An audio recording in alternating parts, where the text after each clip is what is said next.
The Center County High School football spotlight is on Bellefonte tonight as the Red Raiders take on Bald Eagle. Reporter Joe Skinner gets you ready for this crosstown rivalry. Now 2020 has been a difficult year for many, and the Nittany Lions are included in that. They've had to deal with injuries, no fans, and now an 0-2 start after losing to Ohio State last Saturday. And that loss has put the Nittany Lions in unfamiliar territory. With only 8 days until Big Ten football returns, Penn State is focused on preparing for the new season. And according to Coach James Franklin, part of that means staying safe, vigilant, and following COVID-19 guidelines. Just like McSorley, Matty Fresh is back in the public spotlight. But the question still remains, will he ever return to the mic again?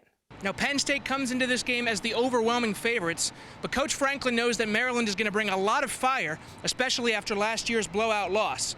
He's got his team stressing that 1-0 mentality that they've become famous for, and they're really going to need it on Saturday, or they could be facing 0-3 for the first time since 2001. We're over halfway through the NFL season, and the playoff race is starting to heat up, with both Pennsylvania teams in the thick of it. We take a look at the AFC playoff picture, and we see the Steelers are at the top with an 8-0 record. If the season ended today, they'd get the first round bye. The wild card round matchups would feature the Chiefs and Raiders, the Bills and Titans, and the Colts and Ravens. Penn State, only 6 points to start out the second half. Northwestern with 12 of their own. They're on a 10-0 scoring run over the last 2-12. Nittany Lions without a point in the last 2 minutes and 22 seconds. Yeah, and Boo Buie has really heated up. He started off a little bit slow tonight, but now he's 5 for 8 from the field and 4 of 6 from beyond the arc. He's got 14 points, a game high, leads all scorers, and Northwestern 7 3-pointers so far tonight out of 17 tries. And Penn State has to find a way to defend outside the arc better. That's generally been their strong suit, but so far tonight, Northwestern is really doing pretty well outside the arc. And Nittany Lions come into this game with the number 1 3-point defense in the Big Ten. Northwestern shooting 7 of 17 from 3-point range. Buie on the inbound, out of the timeout. Quick back into Buie, and he lays it up behind him. And it's a 3-point lead for Northwestern. 47-44, 15-38 in the second half.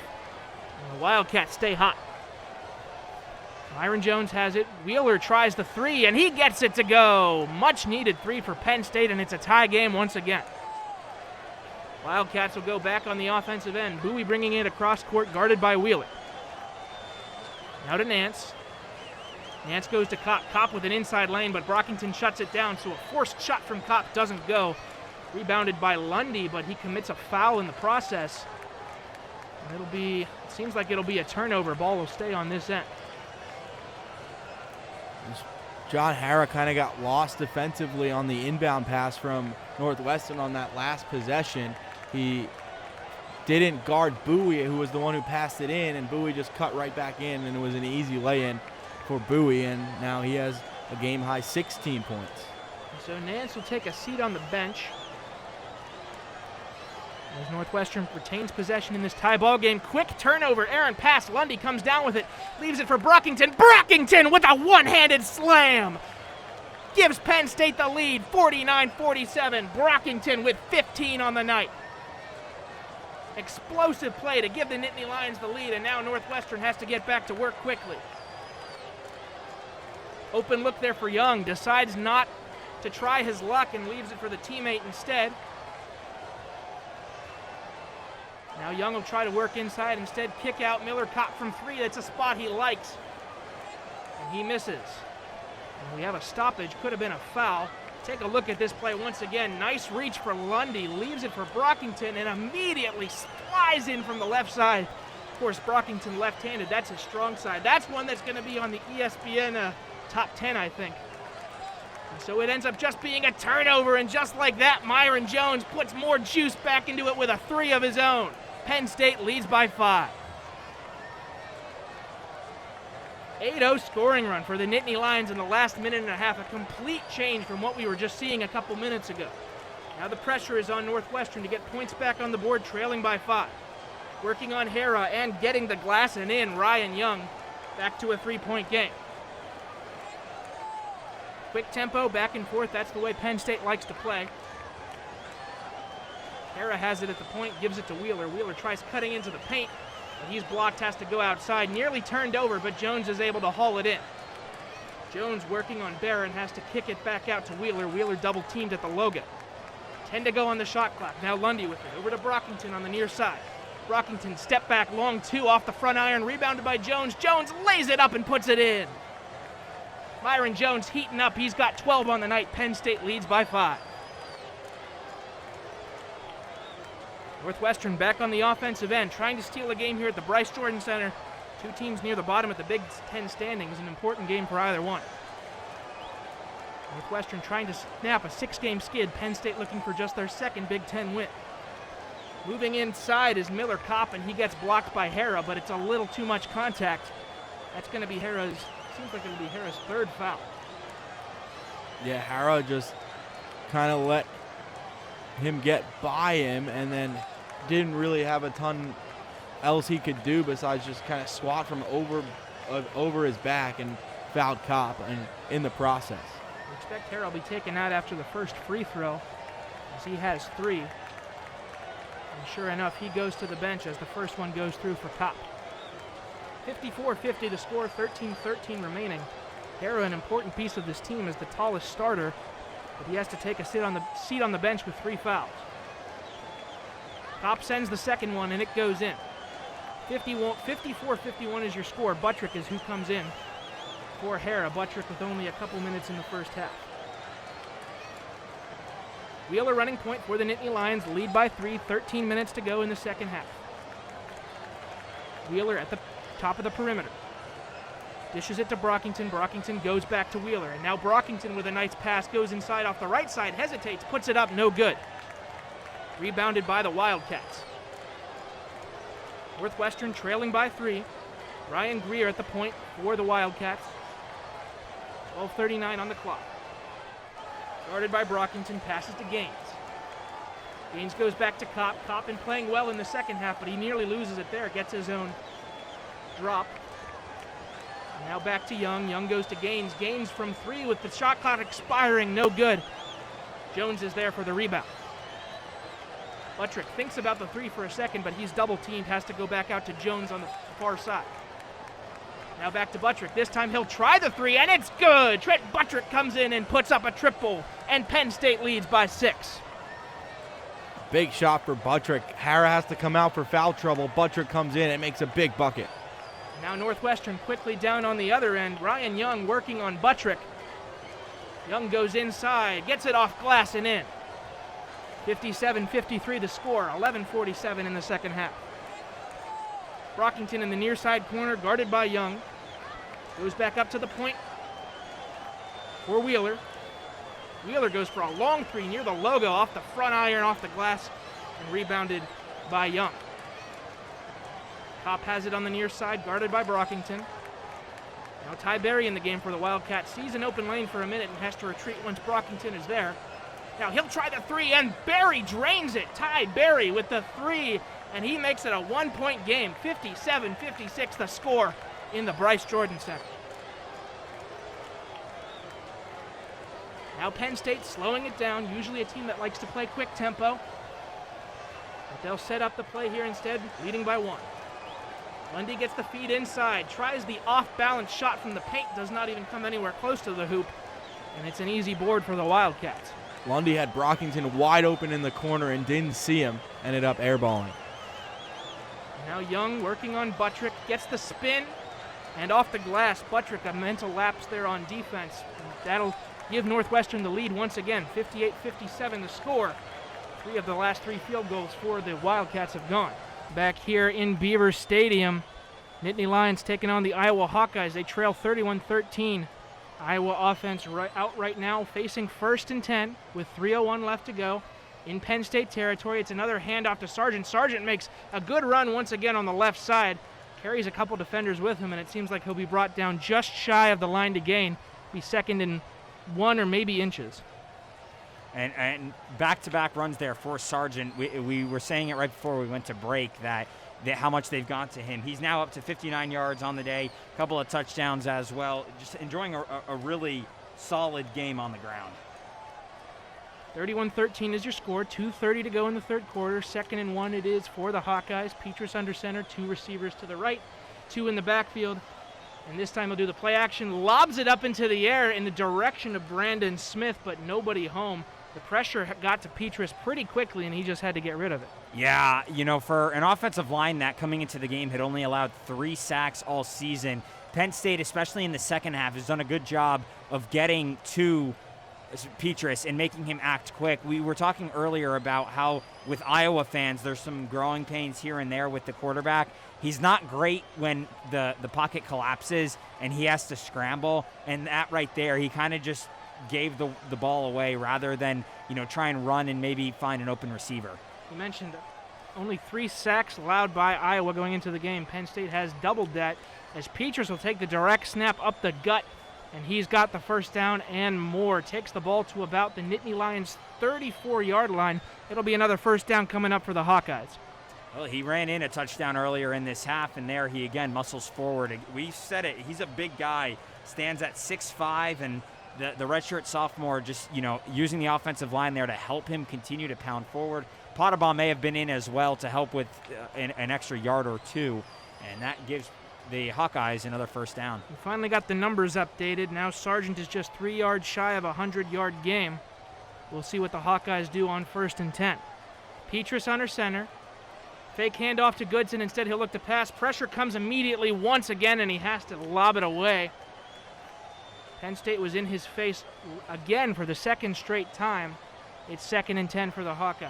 And again, they're getting to him. You can tell that he's rattled when the pocket collapses and he has to make a quick decision and scramble. He's not the most mobile. He's not the biggest runner. And, we've seen him have a couple of running plays today. More than anything, it's just been short yardage where they have him muscle forward, because that he's good for. But stuff where he actually has to scramble and try and find a receiver while on the move, that has been an issue. And certainly if Penn State can continue getting to him, then that'll work in their favor. Petrus takes it once again under center. It's a handoff. This time Goodson is the back. He gains maybe a yard on that one. He's met at the line by Hakeem Beeman. It's 3rd down. And after getting the touchdown on Penn State's last possession, after a good defensive turnover by Penn State, can they get another stop here on 3rd and long? It's 3rd and 9 for this Iowa offense. It's been a good drive for Iowa so far. They've gotten all the way down deep into Penn State territory. This would be key for the Nittany Lions if they could stop them here from getting 6 more. 3rd and 9, a minute showing left on the clock in the 3rd quarter. Ball is on the Penn State 34. Petrus under center, 2 wide receivers to the right, 2 in the backfield. He'll hand it off, and Goodson breaks the initial tackle, but he's brought down after a gain of about 3. That's 4th down for the Hawkeyes, and in all likelihood, the field goal unit will be coming out. I have a feeling that they'll end up coming out. This is kind of an interesting part of the field. It'll be a long field goal here for Keith Duncan. His long this season is 47, and he missed last week at Minnesota. He tried a 50-yarder that he ended up missing. I'm not sure what this one is from, but it's a long one. Duncan is the all-time leader in Iowa's history with a 50-yard attempt, and it's no good. It sails a little wide to the right, and Penn State will take over at that spot of the field, trailing 31-13. And so that missed field goal brings the Penn State offense back out. We're going to take a quick break right here on Com Radio. We've got more Penn State football for you after the break. Penn State offense back on the field, and sure enough, it is Sean Clifford as the quarterback. Clifford on the first play, lobs it deep once again. He's got an open man, Jahan Dotson. He's got him. Dotson powering into the end zone. 2 passes, 2 touchdowns for Sean Clifford, and the Nittany Lions may have life once again. Jahan Dotson hauls in the score. We'll see what the total yardage on that play was. It was a big one. That's the kind of explosive play that James Franklin has wanted from his team for a long time now. And you see Dotson just brings it in double coverage. Perfectly placed ball from Clifford. What a stat line for him. And as the numbers come in, it is a 68-yard touchdown pass from Clifford to Dotson. Clifford today, 2 passes, 2 completions, 96 yards and 2 touchdowns. I don't think you could ask for anything better, and they're going to go for 2 now. Now Clifford comes out with a godlike stat line. This time he'll pass it over to Kevon Lee on the left side, and Lee pushes in for the end zone, and the 2-point conversion is good. Just like that, Penn State has made it a 10-point game. And just like last week when Levis came in and gave a spark for the Penn State offense in the second half, Clifford does the same for the Nittany Lions this week. It is a 31-21 game. We are getting exciting here in Beaver Stadium. We'll be back after this quick break. Don't go anywhere. You won't want to miss the end of Penn State football versus Iowa. Unrivaled is unranked. For the first time since 2016, the Penn State Nittany Lions are outside of the AP Top 25 poll, following their 38-25 loss to Ohio State last Saturday. It's also the first time they've started 0-2 since 2012. In the Indiana loss, turnovers, penalties, and missed opportunities were the culprit. But against Ohio State, a lack of explosiveness was to blame. We were not able to get the running game going, which made us predictable, and the last thing you want to do is be predictable against a talented opponent like that. The defense wasn't stellar either, as the Nittany Lions gave up 526 total yards without recording a single turnover. They couldn't get much pressure on Justin Fields, as the Ohio State quarterback was sacked just twice. Now the Nittany Lions turn their attention to Maryland. The Terrapins visit Beaver Stadium, looking to avenge last season's 59-0 blowout loss in College Park. The Terrapins will rely on the emergence of a breakout star, sophomore quarterback Taulia Tagovailoa.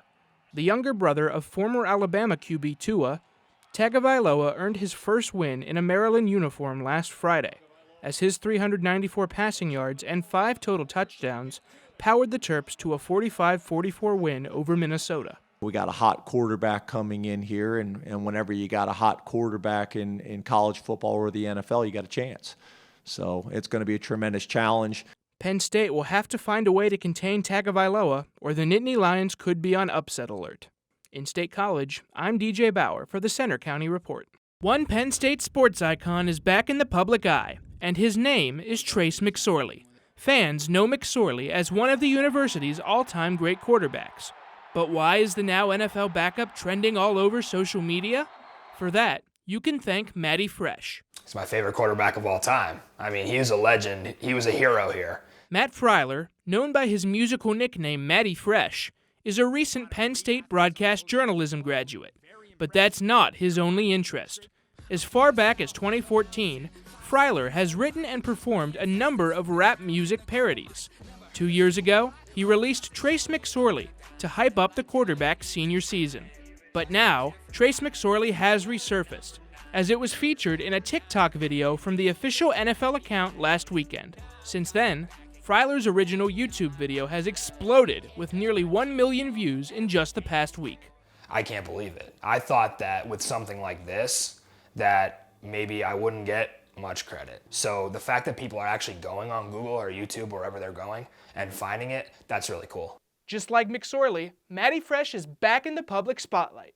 But the question still remains, will he ever return to the mic again? I know everyone's asking, do a Sean Clifford song, something about Pratt Fryermuth.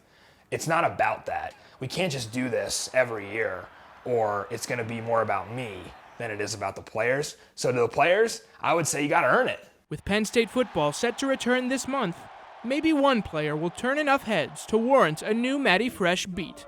In State College, I'm DJ Bauer for the Center County Report. Bigger one, the Heisman. Next up, Trace McSorley.